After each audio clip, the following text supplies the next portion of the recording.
Welcome back to the story of Edgar Sawtelle by David Wroblewski. And I got a new microphone, so I'm hoping that this will make a huge difference in the volume and just you being able to hear. So let's get started. This chapter is called Henry. With Edgar's hands occupied, the conversation remained lopsided. Essay and Babu lay in the grass, sated, observing the proceedings by the glow of the moth cross-porch light. Edgar lifted Tinder's paw and examined the flayed wound in the center of his swollen, heart-shaped pad. "Geez, that's gruesome," the man said as Edgar dabbed Tinder's foot. "He'll be lucky ever to use that thing again." After another moment's thought, he added, "Your thumb doesn't look so great either." Edgar replaced the water in the enamel pan and went back to washing Tinder's paw. Threads of blood diffused into the water. The outside tap water was icy, but that was okay. He wanted it as cold as possible. If he could barely feel his hands, maybe Tinder would barely feel his injury. He worked the bones of Tinder's foot, lifting and pressing the toes like piano keys, tracing Tinder's nails with his own, pressing his fingertips into the soft caves between the pads. Gently, gently, he opened the incision, letting the dog tell him where the pain was. When Tinder snatched his paw away, Edgar closed his eyes and pressed his face into Tinder's ruff, stroking his chest and jaw, listening to the rush of blood through the dog's neck, making Tinder realize how important the water was, asking over and over if they could try just once more. After a time, Tinder let Edgar lift his foot back into the pan. Edgar waited until his fingers numbed, then began to rock the wound open, let the water flush it clean again. When he opened his eyes, the pan had been refilled with fresh, cold water. "That's really something," the man said. "Sometimes I can't tell whether it's you or the dog moving his foot." Edgar nodded. "You know him real well, huh?" "Yes." "Same with the other dogs?" "Yes." "It's okay that he's got his teeth on your arm like that." Edgar nodded. "Yeah." He continued to work Tinder's foot. When the water stayed clear, he started through the medicines on the stoop. He dumped the hydrogen peroxide into the pan, pouring it over Tinder's paw. It fizzed at Tinder's pad and then pursed white flesh on Edgar's thumb. When the fizzing stopped, he propped Tinder's paw over his leg and patted it dry. The man went inside and returned with a towel and a rag and some scissors. "I don't have gauze, but if you want, you can wrap it in this," he said. Edgar nodded and took the pencil and paper. "Do you have a sock?" he wrote. "Right," the man said, and he disappeared into the house again. He cut the rag into strips and wrapped Tinder's foot and tied off the ends of the bandages so they wouldn't come loose. The man returned with a white sock in his hand, and Edgar secured it with the last strip. "Okay, look," the man said, "I need sleep. Work tomorrow." He looked doubtfully at the dogs. "I'm guessing you won't go inside without them." "No." The man nodded as if accepting another in a long series of humiliations. "Tell me they're housebroken. Lie to me if you have to." Edgar nodded. "All right, come on. We'll figure out what's next in the morning." Edgar called Babu and Essay and hastily washed their feet. The man held the door bleakly ceremonious as the dogs trotted over, raising their noses at the threshold to scent the air, and walked into the kitchen. Edgar knelt and arranged Tinder in his arms and staggered sideways through the doorway. "Left," the man said. Edgar sidestepped along a short hall. Tinder sniffed at the coats hanging from the hooks as they passed. Then he was standing in a living room with a sofa, an overstuffed chair, bookcase, and a television with a photograph on top. A phonograph, not a photograph, sorry. The floors were beat-up hardwood, deeply grooved and darkened with age. He lowered Tinder to a throw rug in front of the sofa. The dog tried to stand, but Edgar lifted his front feet from under him and set him down again. By the time the man appeared with a pillow and a pair of blankets, he had all the dogs down and stayed. "Here," the man said, "I'd appreciate it if you slept with one of those blankets under you, what with the mud and everything." Edgar looked down at himself and realized that though he had cleaned up the dogs, he was covered with a mixture of dried blood and dirt. "Get some sleep, not that I think you need me to tell you. You're swaying, you know that, right? The bad news is I have to be up early tomorrow for work. There's a bathroom off the kitchen. I put some Band-Aids and some antibiotic goop on the end table, if you want to take care of that thumb." Edgar nodded.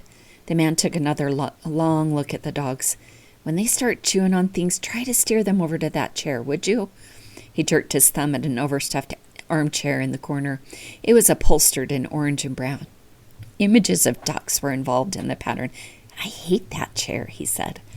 Edgar looked at him, trying to decide if he was making a joke. "By the way," he said, "my name's Henry Lamb." He held out his hand. Edgar shook it, and then Henry walked to a doorway off the living room and turned and looked back.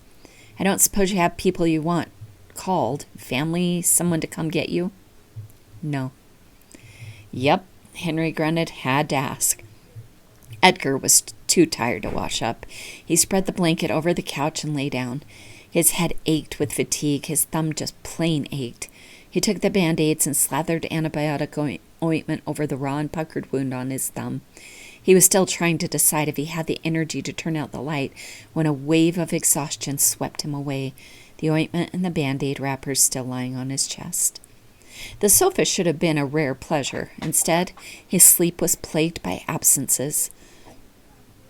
Why did the night withhold its panoply of sounds?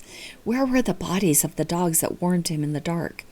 He drifted near sleep like a buoy off a shore until someone in the night, the great rock python Ka, materialized and looped his iridescent coils around Edgar's leg and chest. It was comforting to meet a figure he had recognized, yet oddly like cotton. Ka's reptilian skin felt under his fingertips, warm and downy and shot through in places with something almost like a turned hem. The wedge of Ka's head swayed before him, lisping nonsense. But even that master hypnotist could not draw him deeper into sleep. Missing dogs, smothering quiet, snake's coils. When dogs began to bark, Edgar jumped up, electrified by the alarm in their voices. He didn't bother to disentangle himself from what he knew to be a dream figment, but somehow Ka had passed into the waking world and taken the form of a blanket wrapped tightly around his legs. Considering how briefly he remained vertical, Edgar gleaned an admirable amount of information about the situation. There was Essay and Babu and Tinder, hackles raised, fixated on something across the room. And there was Henry Lamb, the object of their attention, wrapped in a threadbare checkered robe, standing puffy-faced and startled in his bedroom doorway. And beyond the living room window, there was a perfectly nice summer morning pouring itself into the yard. Then all Edgar saw were chair legs and carpeting, because he was busy crashing to the floor. The dogs turned to look at him. Their shoulders drooped, and they began to sweep the air with their tails, gulping and panting in postures that said possibly they'd overreacted. Babu pressed his nose into Edgar's ear and slobbered to make amends. Henry slumped against the doorway. He attempted speech, but only a grunt came out, and he shuffled past and into the kitchen. "Coffee if you want it," he croaked after a while. Edgar settled the dogs and knelt beside Tinder. The bandage was still on his foot, but surprised Edgar and worried him too. Had Tinder been healthy, he would have chewed it off in the night. With his hand under Tinder's belly, Edgar coaxed the dog into taking a few steps. Good, Edgar thought, watching Tinder hold his foot aloft. At least he's not going to try to walk on it. When Edgar came into the kitchen with the dogs, Henry was sitting at the table cradling a coffee cup. Edgar tipped open the door, and Essay and Babu began trotting around the weedy lawn between the house and barn. Edgar lay his hand on Tinder's back to guide him outside. The dog hobbled a few steps, urinated, and hobbled back. When he stepped back into the kitchen, the shower was running, and Henry's cup sat empty on the counter. Edgar poured himself some coffee. He found milk in the refrigerator and sugar in a little bowl by the window. The result was bitter and thick, but it shocked him awake. He sat on the stoop next to Tinder. Henry walked outside, car keys jingling in one hand, a lunch bucket in the other. "Had time to think about what you're going to do today?" he said, easing down next to them. Edgar shook his head. This was a lie. What to do that day was exactly what he had been worrying about.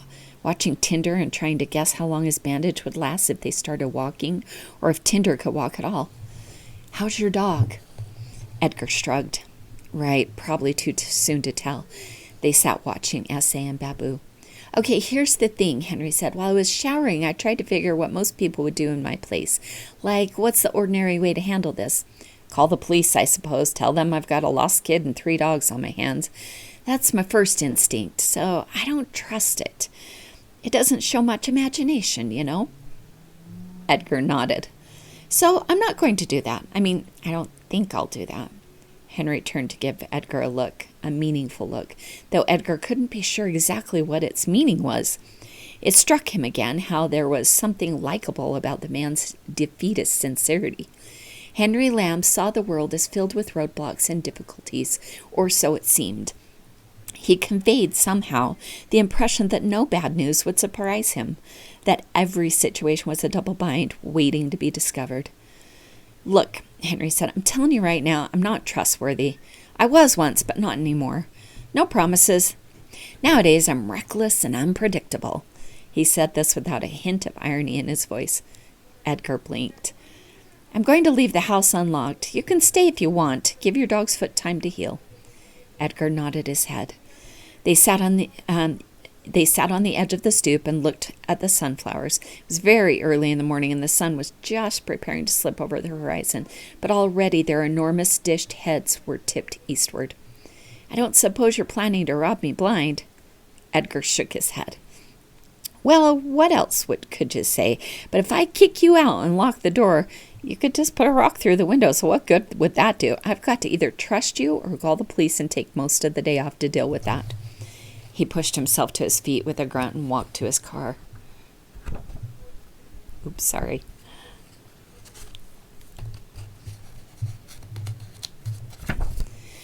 "Could be. I'm stupid. Just in case, I'll tell you right now, there's hardly any money in there and nothing much valuable you could carry on foot. No jewelry, nothing like that. No guns. Kitchen's stocked up, though. I just went shopping yesterday. Eat anything you like. You look like you're starving. Stay out of my bedroom. Don't mess with this car." He gestured to the wreck on blocks. "And the TV's busted. Anything else you want to know?" "No." Henry backed his sedan around. As he pulled up to the house, he leaned over and rolled down the passenger side window. "If you do leave," he said, "lock the door. But don't, otherwise, unless you want to wait outside until I come back. The only other set of keys is in my desk at work." He idled down the driveway, and then there was the sound of tires on blacktop, fading in the direction of Loot. Edgar stayed on the stoop, sipping Henry Lamb's noxious coffee. The house sat in a pocket of morning shadow behind the sunflower field. The cloudless sky was shot with white rays as if someone had thrown powdered sugar into the air. A faint turpentine odor drifted off the sunflowers. Essay and Babu were snooping along the perimeter of the barn when Tinder whined. Edgar signed a release, and the dog hopped forward. He stopped and solemnly nosed his bandaged foot, then persevered until he reached the other dogs, tapping his foot lightly on the ground as he hitched along. The dogs sniffed one another, then Tinder limped back to the stoop and lay down sighing. Watching the dog move told Edgar it would be 2 weeks, 2, 3, even before they could travel, assuming Tinder's paw didn't get infected. And he hadn't cut a tendon or ligament so vital he would, as Henry had so delicately suggested, be crippled. The irony was that if any of the dogs was going to hurt himself through foolish exploration, it should have been Essay, not Tinder. Tinder had just been unlucky, and hunting frogs, no less, always harmless in the past. So did they have any choice but to accept Henry's offer? The man didn't seem to know the first thing about dogs. Edgar doubted Henry had any idea how long Tinder's convalescence would last, or what it took to feed 300 pounds of hungry dogs every day. Edgar had no money to pay for food. Without a lake nearby and no cabins to pilfer, fishing and burglary weren't options. Plus, to top it all off, Henry was such a strange character. His warning about not being trustworthy, people didn't say things like that. At the same time, Henry clearly liked them. He had even glimpsed the man smiling after the morning ruckus. Or maybe that had just been his reaction to the sight of Edgar toppling to the floor. But even if Henry had been sincere in his offer on his drive to work, wherever that was. He could decide he'd made a mistake. What was he doing, turning his house over to a stranger? The next thing Edgar would know, a squad car would be pulling into the yard, and after weeks in Chequameга woods, Edgar felt sure that able-bodied they could evade any single pursuer. But with Tinder lame and so many open fields around, there would be no ducking anymore. Not unless they had a long, long head start. Of course, that was an option. They could leave right that moment. Tinder's wound would slow them down, but it wouldn't stop them. He'd carried Tinder a mile that night before. True, his back was still aching like the blazes, but he could do it again if he had to.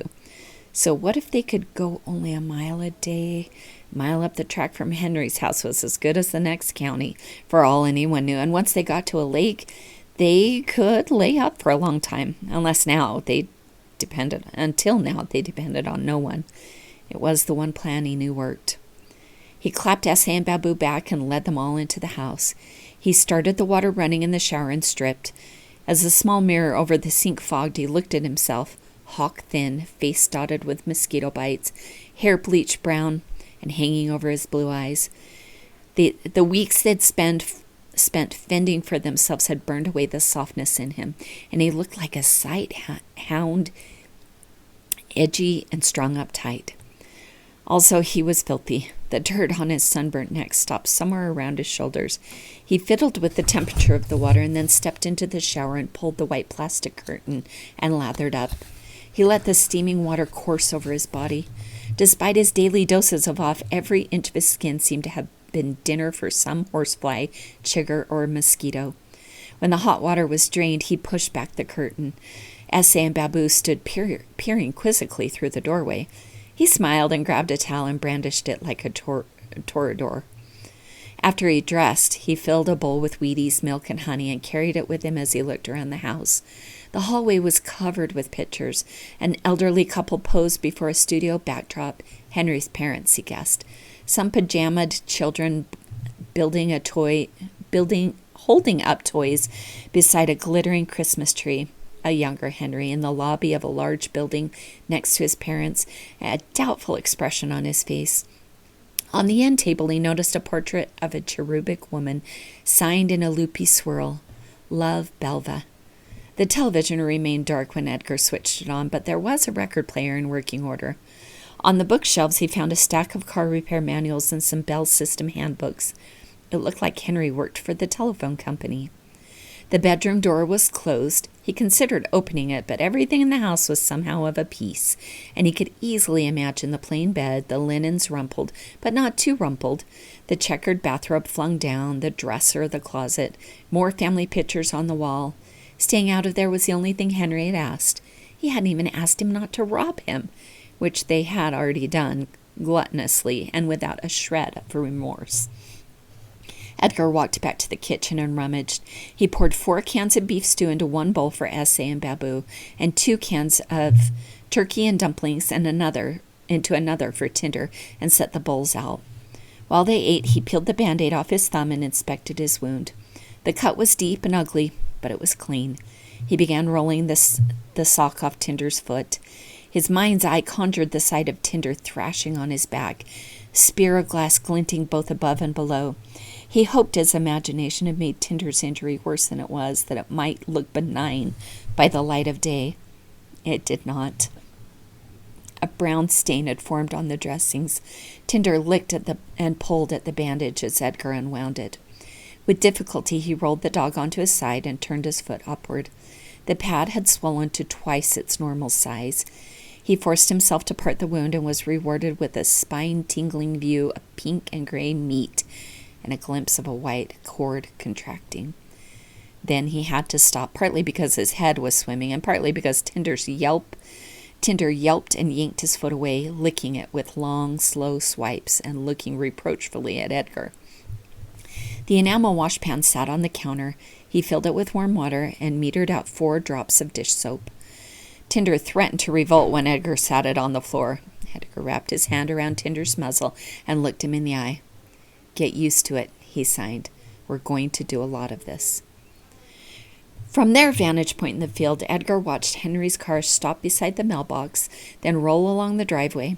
It was late afternoon, and he and the dogs had retreated to the spot where they'd slept away the previous afternoon. The best compromise he could think of between staying and going. Although Tinder couldn't put the slightest weight on his foot when Edgar had tried to carry him, he'd thrashed so mightily Edgar had to set him down at once, afraid he might jump and compound his injury. Reluctantly, he'd let the dog pick his way along the fence line, taking half an hour to complete the journey. But once they were settled, Edgar felt much better. He'd taken a chance that morning and downstayed the dogs in the house and run up the tracks to fetch the Zebco and the satchel from the railroad embankment.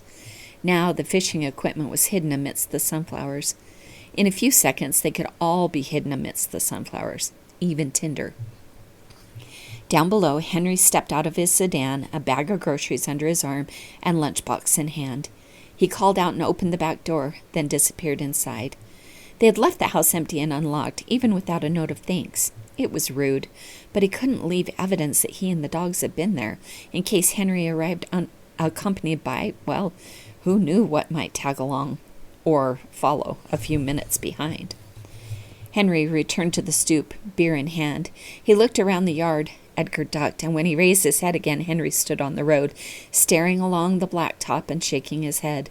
Then he dragged a round-bellied barbecue grill from the barn to the stoop. He produced a bag of briquettes and a can of lighter fluid, and soon flames jumped out of the black hemisphere, and heat waves shimmered above. In short order, Henry carried out 2 kitchen chairs and a card table, which he unfolded on the lawn. He set plates on each side of the table and populated the center with a bag of thick brown rolls, bottles of ketchup and mustard, and a dish of something that was either potato or macaroni salad. He used a drinking glass as a weight over a small sheaf of paper, and he dropped a pair of yellow pencils onto it. Then he unwrapped a package of what could only be fresh bratwurst and arranged them on the grill and opened a can of baked beans and let it heat beside the brats. When everything was cooked to his satisfaction and a column of smoke rose off the grill, Henry sat in one of the chairs and unfolded a newspaper. Watching it all made Edgar smile. If they had been spotted, Henry could have just shouted at them without going through this performance. Probably, though, Henry had no idea whether they were nearby, much less watching. It was an interesting act of faith from a man who declared himself reckless and unpredictable. If anything, Henry struck Edgar as wildly dependable, making dinner and acting out this invitation for guests he couldn't even be sure existed. And though he hated to admit it, Henry's plan was working. After the previous day's orgiastic meal, Edgar had thought he wouldn't eat for a week, but now his mouth was watering. Every time he looked, something new had appeared on the table. Pickles, root beer, something wrapped in butcher paper. What looked like lemon meringue pie. Yet they couldn't walk into that yard. Short of waiting, there was no way to be positive that man hadn't told the sheriff's department to stop by, say, around 9 o'clock, when he would be sure the kid would be sitting in the house. When the bratwurst finished cooking, Henry juggled the hot can of beans with an oven mitt and dumped them into a bowl. He stacked the sausages on a plate and set the plate on the card table and casually helped himself, scooping out a mound of potato salad and a dollop of baked beans. Then he quartered the newspaper in a flapping commotion and plucked a pencil from the empty glass across the table and began to work the crossword. Maybe it was Edgar's imagination, but he thought he could smell the spicy aroma of cooked bratwurst all the way up the field. Babu certainly could.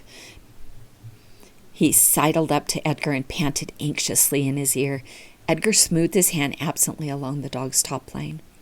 A half-dark had fallen. A handful of stars had emerged in the clear azure sky. He stood and clapped quietly to bring focus to Essie. When she didn't appear at his side, he suddenly understood that Babu hadn't been panting over food. He whirled and clapped more loudly. When he turned back, Essie was already trotting in the circle of the porch light, her gait jaunty, her tail slashing prettily through the air, swinging her front legs in wide circles as she ran, as if greeting a long-lost friend. Henry set down his newspaper. Essie finished before him in a perfect sit, perhaps 3 inches away. "Hello, you," Henry said, leaning back. His voice carried up the slope in the still evening air. Even from the distance, Edgar could see Essie giving Henry the moocher's eye, sitting up straight, perking her ears, swishing her tail. Babu, standing beside Edgar, began to whine and stomp. "Sit," Edgar signed. With a bitter groan, Babu sat and sidled to his left for a better view. Then Tinder hobbled forward. The two of them sat scenting the air, heads bobbing and tilting like marionettes whenever Henry spoke. There's no use now, Edgar thought. He walked to Tinder and knelt. "You're not running down there on that foot," he signed. He got the dog up and put his arms underneath him and looked him in the eye. When they understood each other, he released Babu, then put one arm under Tinder's belly and the other under his chest and stood. Tinder was heavy, but his weight was becoming familiar, and Edgar took slow, careful steps down the hill. Henry took a swallow of beer and watched them approach. In the last 50 feet, Babu discarded any shred of reserve and bolted forward, skittering into a sit beside Essay. The two dogs looked back and forth between Edgar and Henry. Then Essay trotted back to meet Edgar and Tinder, oblivious to the look Edgar gave her and tossing her head as if escorting them all to a feat, all of it her idea.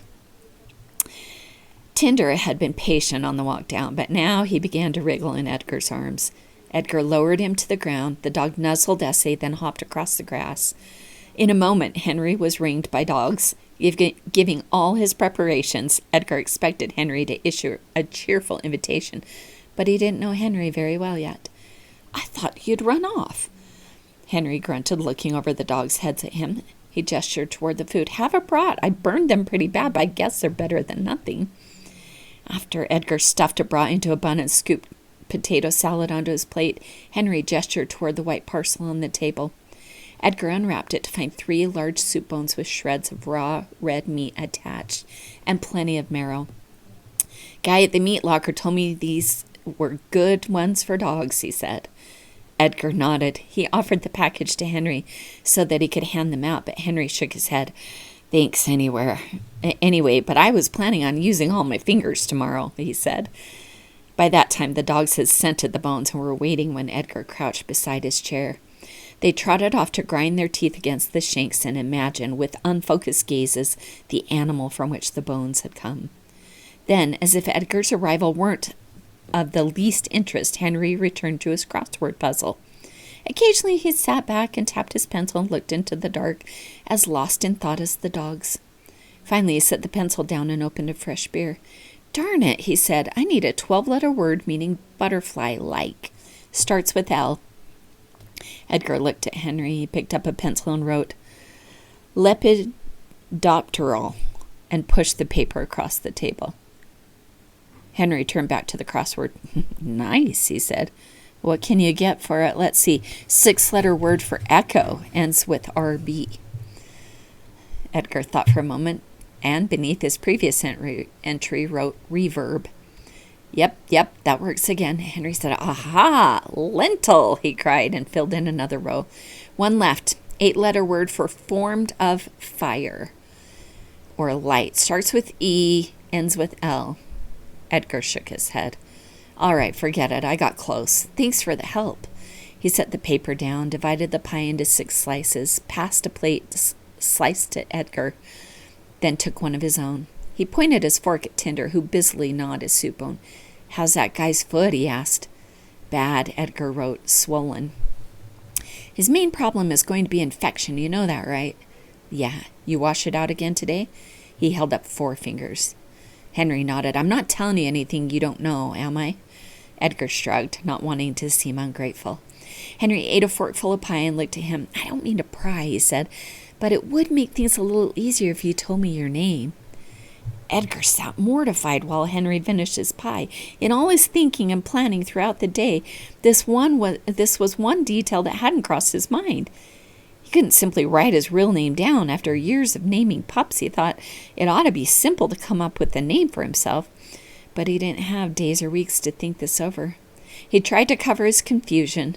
Then an idea came to him. He scribbled on the paper and pushed it over to Henry. "Nathu?"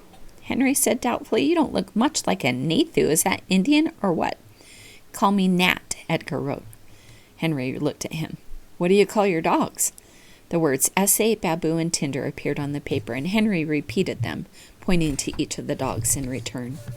"Yes, Then, to get Henry off the subject of names, Edgar decided it was time to clean Tinder's foot once more. He filled the enamel pan with soapy water and carried it out to Tinder. "This going to take as long as it did last night?" Henry asked. Edgar nodded. "Then I'm turning in. Make yourself comfortable when you're done." Henry gathered up the remains of dinner as well as the card table and chairs. By the time Edgar rewrapped Tinder's foot, Henry had retired to his bedroom. Edgar led the dogs inside and downed them on the rug in the living room. He hoped the previous night had been a fluke, but as soon as he stretched out on the sofa, it became clear he had lost the ability to sleep on upholstered furniture. This had not previously seemed to be a skill. Just weeks before, he had regularly slept in a bed under sheets and blankets, with a roof overhead and a single small window through which to view the night. Now his body insisted he was in a chamber. The night sounds came through the half-open window as if down a long pipe.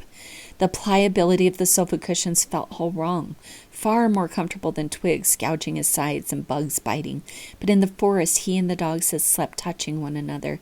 If any of them moved, the others knew it at once. Now he was forced to reach down to touch the dogs at all, and even then it was only with his fingertips, and anyone could walk up to the window before he knew it. Finally he stood, blanket wrapped around him, and led the dogs through the kitchen and onto the flat expanse of the stoop.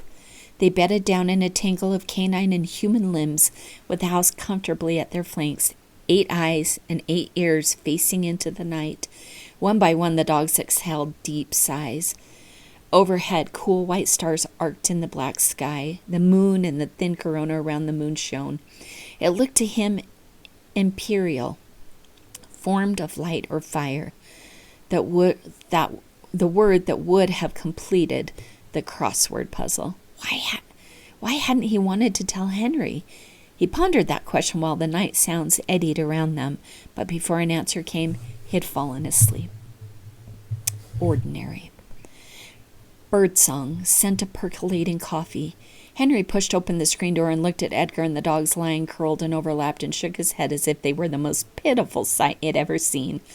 Babu was the first to rise, splaying his front feet and ambling sleep-drunk to Henry.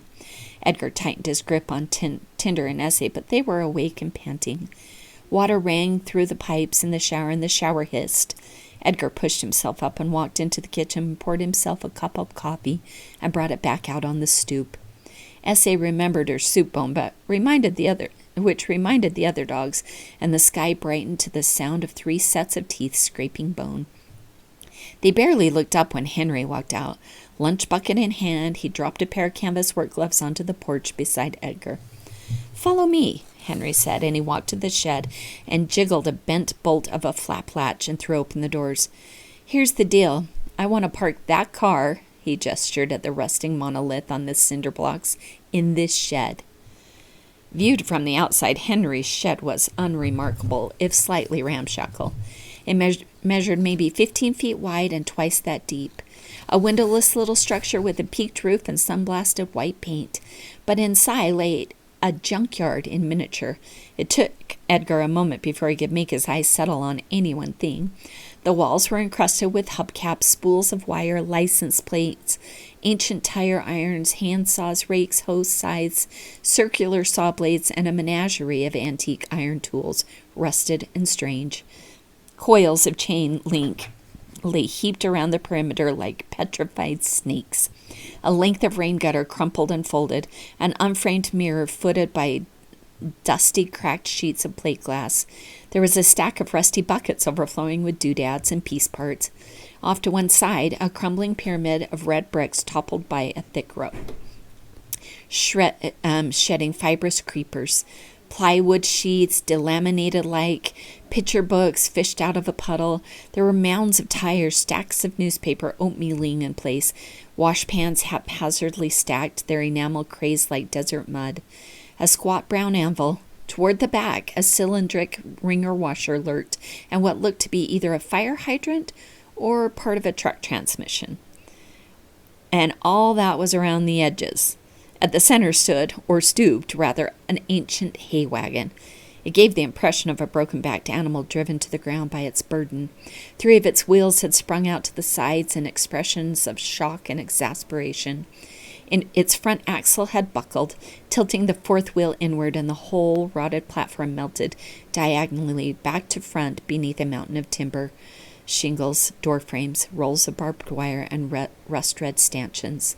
Had the wagon still been on its wheels, the debris would not have cleared the lintel. "You see my problem?" Henry said. Edgar nodded. He looked at the ruined car on its blocks, and it definitely belonged in the shed, he thought.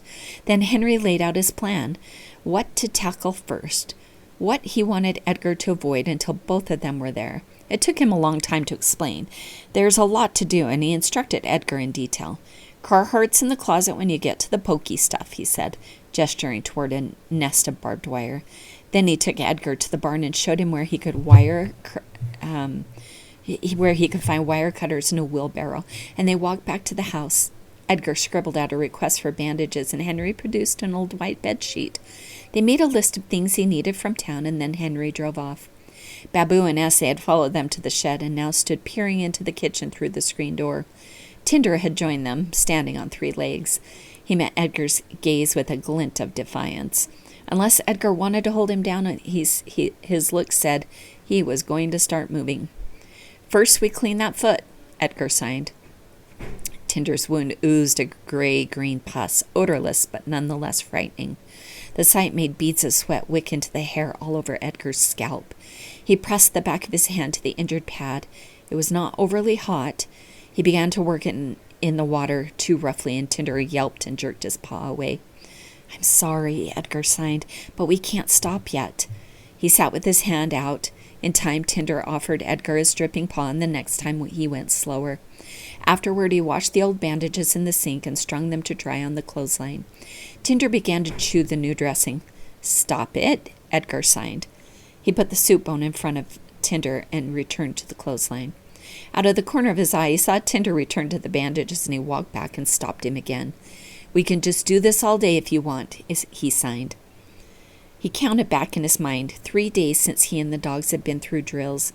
He lined them up in the grass behind the shed. They worked through recalls and come-fors and in the morning sun, then fetches, stays, and guarding. It reminded them all of home. He supposed, but back then they'd only been going through motions, answering classroom questions upon which nothing depended. Chasing, sitting still, scenting targets. Now the same acts drew up the ties between them, put them back together as though shaping the world from scratch. As they worked, they put the sky in place above, the trees in the ground. They invented color and air and scent and gravity, laughter and sadness. They discovered truth and lies and mock lies even then, as they played the oldest joke there was to play, returning a stick past him as if he were invisible, cantering sideways, tossing it about in her mouth as if to ask, "It's all play, really, isn't it? What else matters when there's this to do?" The first part of Henry's plan was simple. Pull everything onto the dirt and grass and sort it into 3 piles. Junk to burn, junk to haul away, and junk to save. The old lumber would be burned, along with the magazines and papers. The old chairs and the stanchions would be hauled away. The category of junk to be saved was largely theoretical, Henry had said. Also, while Henry wasn't aware of anything that called the shed home, it was hard not to imagine a rat nesting inside somewhere.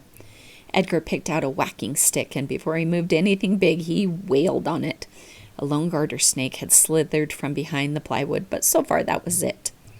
In short order, he had the stanchion stacked haphazardly on the gravel, and a mound of rubbish near the burning barrel. One after another, the dogs trotted over to scent what Edgar had pulled out. Babu and Essie marked the old car seat. When Tinder tried, it turned out into a balancing problem, since he only had 3 good legs. Edgar made as if to stop them, then wondered what the point would be.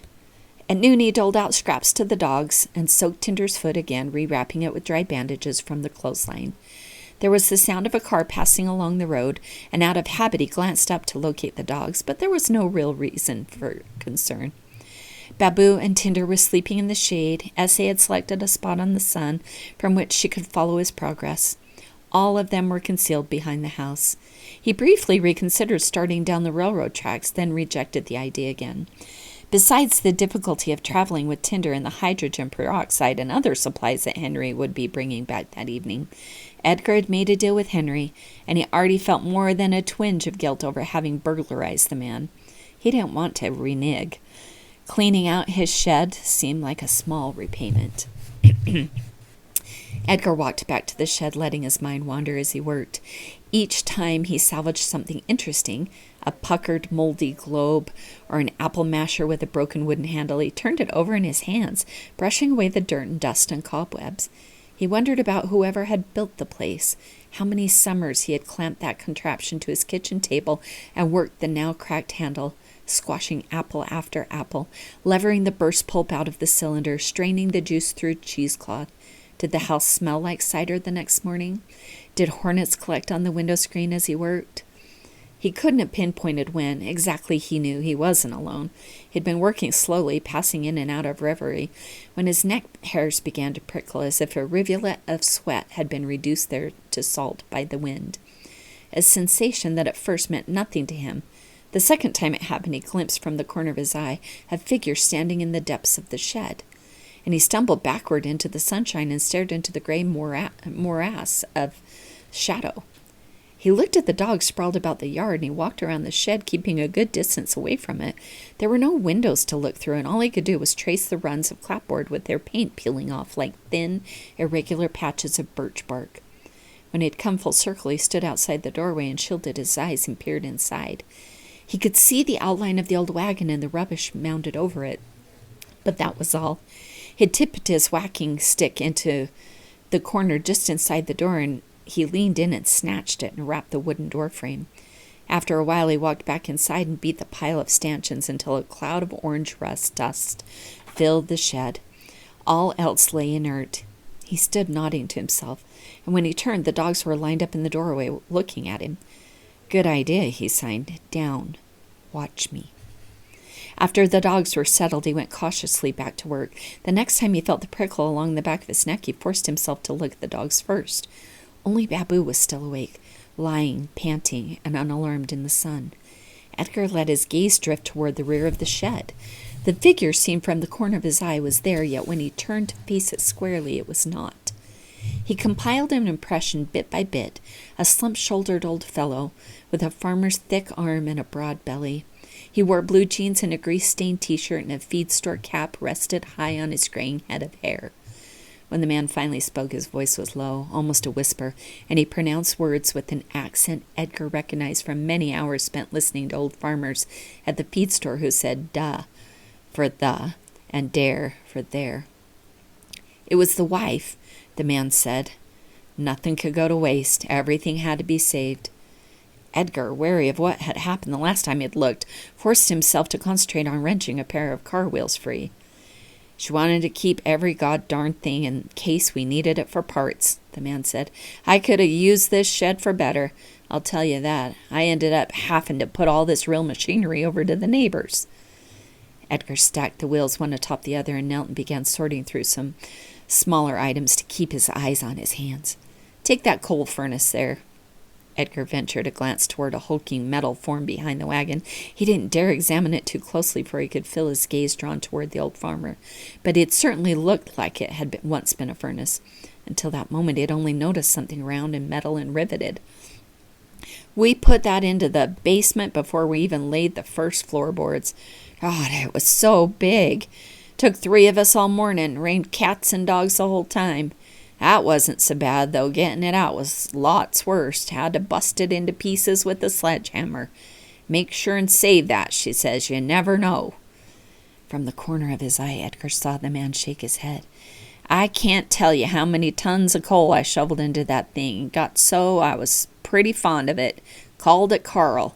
Gotta go stoke Carl, I'd say, when it got cold. Or Carl's going to have a hell of a time tonight when a blizzard come through."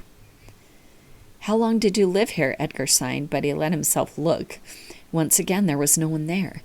He carried his steering wheel out to the yard and devoted himself to his work until his neck hair stood again. 37 years, the man said. "About 15 years in, nothing fit in that shed no more, so she let me haul some away. She wrung her hands the whole time, and I shouldn't be so hard on her. She was a sweet woman, and she loved our kids like crazy. After she died, I found an old shoebox full of her wire twists from bed bags. Thousands of them. Probably every one we ever brought into the house. What was she thinking we'd use them for?" Edgar didn't try to respond. He averted his eyes and selected an old crate filled with broken canning jars to carry to the discard pile. Then he pulled a wire cutter from his back pocket and began cutting a snarl of barbed wire and fence posts, bending lengths of wire straight and tossing them into a pile like the stems of iron roses. "When she died," the old farmer continued, "I thought, now I can clean that shed. I come outside, opened the doors, and thought, nope, can't do it. 37 years of putting in, I can't start taking out now. Would have been like burying her twice, so I sold it all and moved to town. When we had the auction, I told people they could come have everything in the shed for $20 if they emptied it out. Not one person took me up on it." Then, despite Edgar's best efforts, his glance slipped toward the man, and again, he was gone. Edgar worked and waited. The afternoon passed. Then Henry arrived home, bringing the dog food and other supplies. Edgar had requested it, and several cans of paint and brushes. He had brought something else, too, phonograph records, which he made a point of taking out of the car immediately so they wouldn't melt in the hot sun. The dogs sallied excitedly around the yard, letting out creaking yawns to calm themselves until Henry reemerged from the house. Edgar stayed Tinder, who keened quietly. The other two accosted Henry.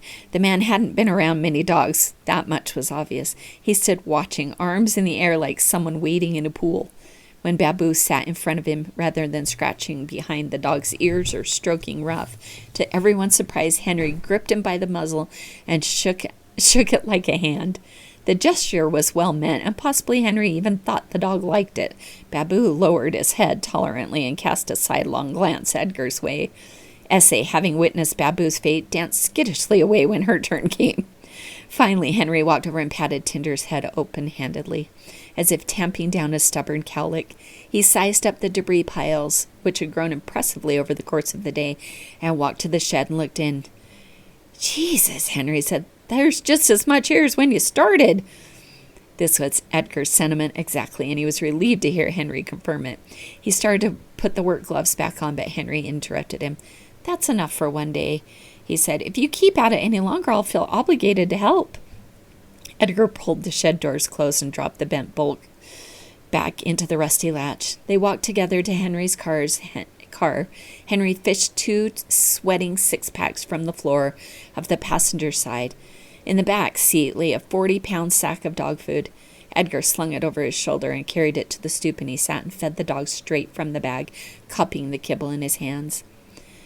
That night, it was a working man's dinner. Henry sat at the kitchen table and read the newspaper and ate reheated brats and potato salad. He motioned for Edgar to help himself and eyed the dogs as though expecting them to lunge for the food. He started to ask Edgar to put them outside, then seemed to reconsider. Instead, he folded the paper into quarters and pored over the crossword, tapping his pencil on the table and picking off the easy clues. Then he said, "Oh," and he walked into the living room. There was a warm pop from the phonograph speakers. Piano music began to drift through the house.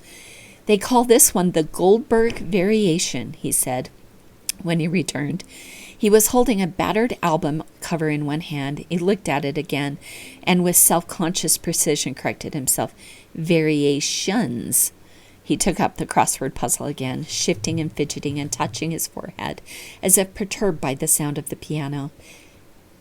He emptied his glass of beer and leaned over to the refrigerator and extracted another, pouring it down the inside curve of the glass while streams of bubbles rumbled upward. "Hey, read something, would you? Would you just sit there? It makes it hard to concentrate."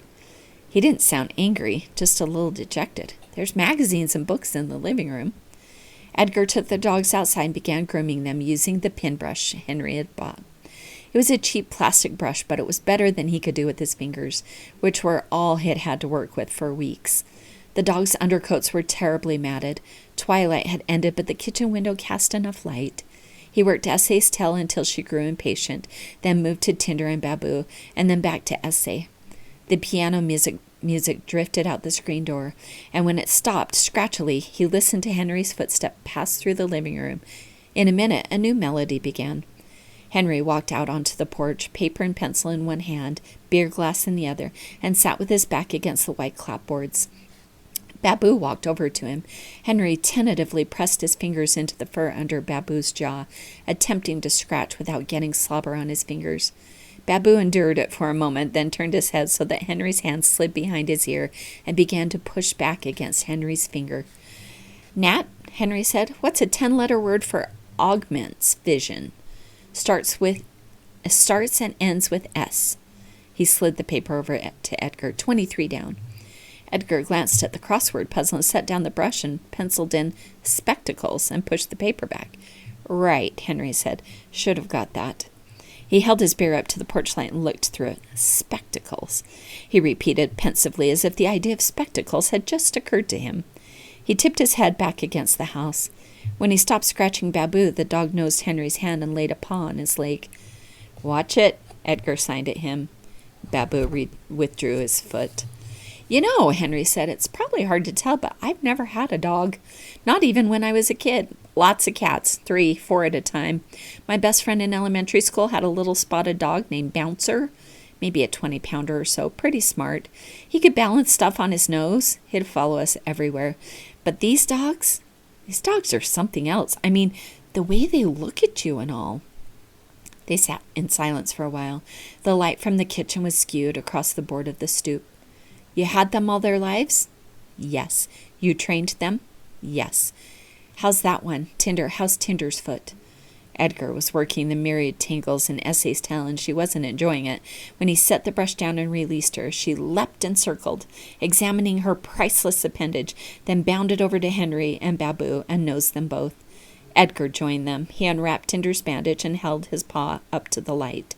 Henry scooted over. Woof, he said. I thought I'd just imagined that from the other night.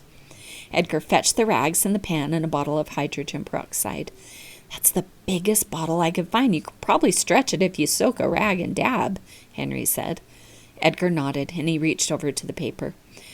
Why did you plant sunflowers? He wrote in the margin. He sopped up the hydrogen peroxide as Henry suggested. The Edgar of Tinder's wounds were red and weeping, and the hydrogen peroxide sizzled under the cloth. Aha, well, interesting question, Henry said. He sat and looked out at the field. Call it an experiment. Usually I plant corn, but I wanted to do something different this year. Something out of the ordinary. So I came up with this idea.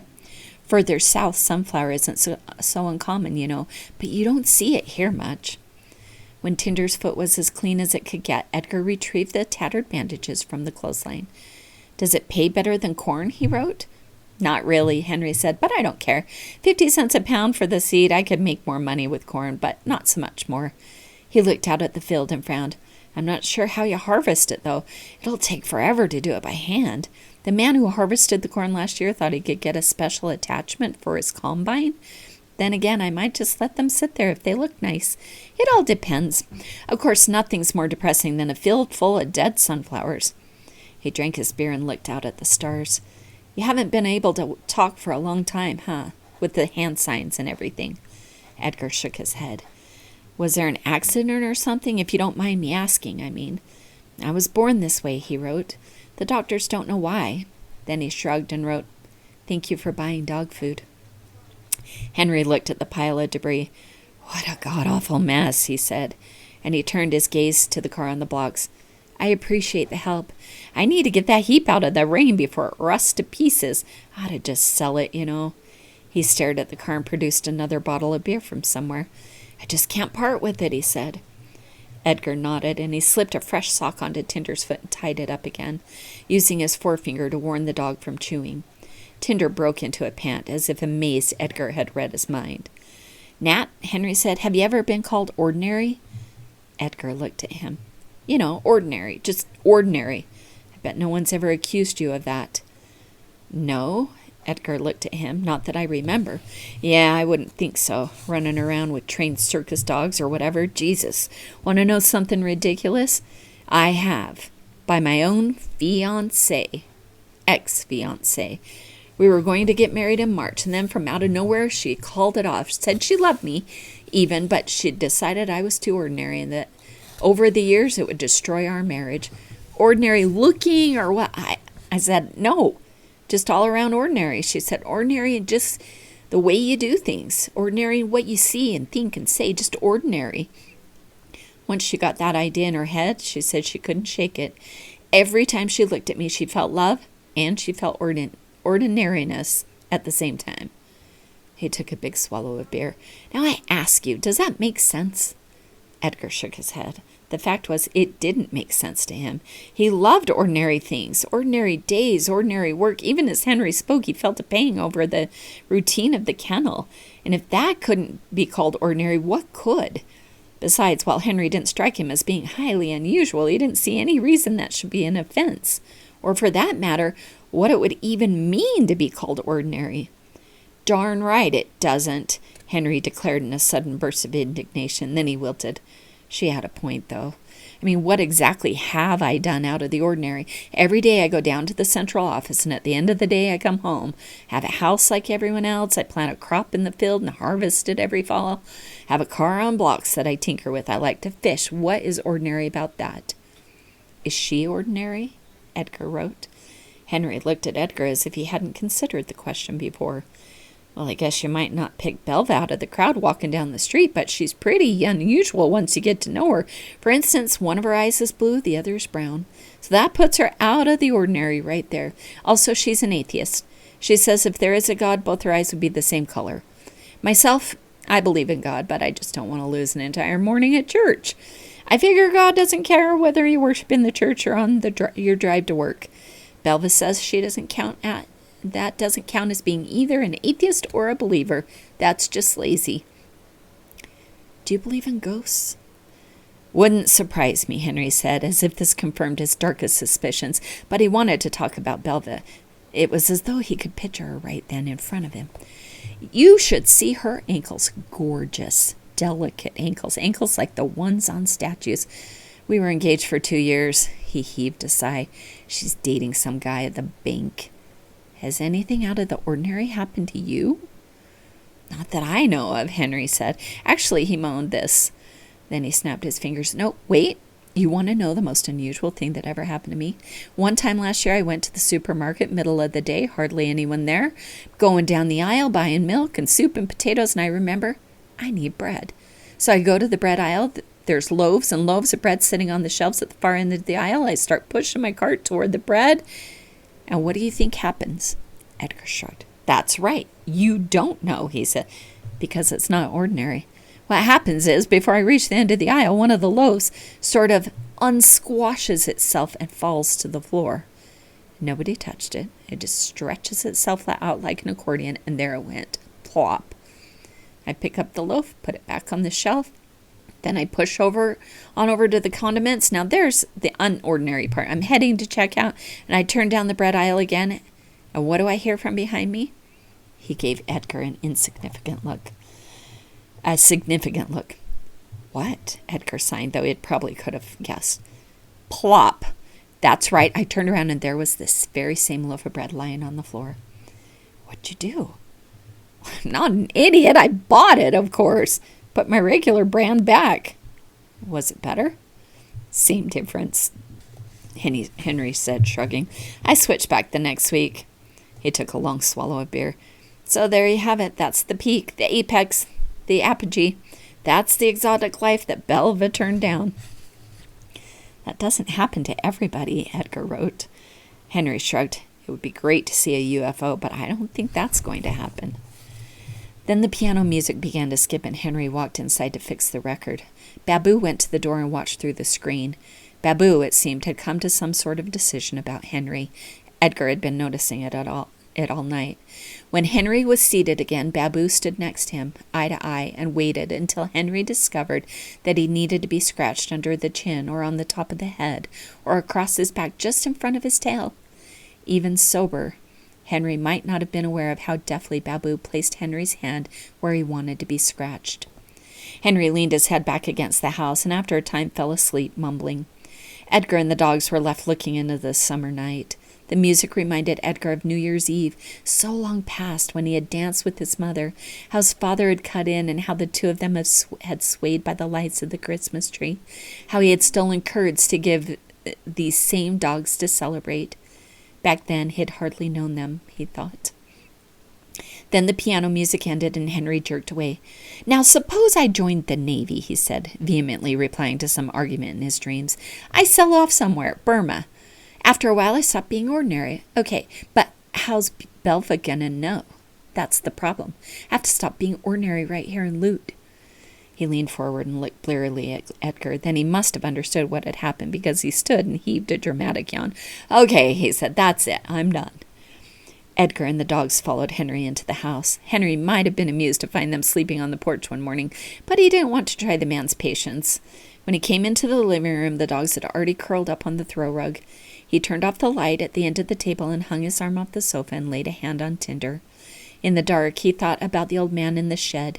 He checked the blanket to make sure it wasn't wrapped around his legs. In all their days of running through the Jecoamenga, he never had once forgotten to look down the legs of his pants for spiders. But his first night indoors, he had been flummoxed by a blanket. Something had changed, he realized. Settled there on the couch, he felt none of the previous night's trapped sensation. And he thought that part of him had decided to trust Henry, that this was a place they could sleep through the night in peace. Perhaps that had happened only a few minutes before, perhaps when he was watching Babu. Then the counting part of his mind began its litany. 3 days in one place, beginning of August. How much faster would they have to move once Tinder healed? How much longer could they stay? How far could they get before it turned cold? How far away could they get at all? Finally, Edgar eased himself off the sofa, nudging one of the dogs over, and he arranged himself amidst a chorus of sighs and groans so that he was touching them all. Please, he told himself, half warning, half prayer, don't get used to this. We're going to stop there. Oh, I just love this book, and I'm so sorry. It's just, I'm happy for Edgar finding a place of refuge and being able to feel at peace. Hope you guys subscribe. Hope you leave me a comment or a like if you're enjoying this book too. We're trying to get through it before the new year. You can see how far we are. We just have this far left. All right. Have a great day.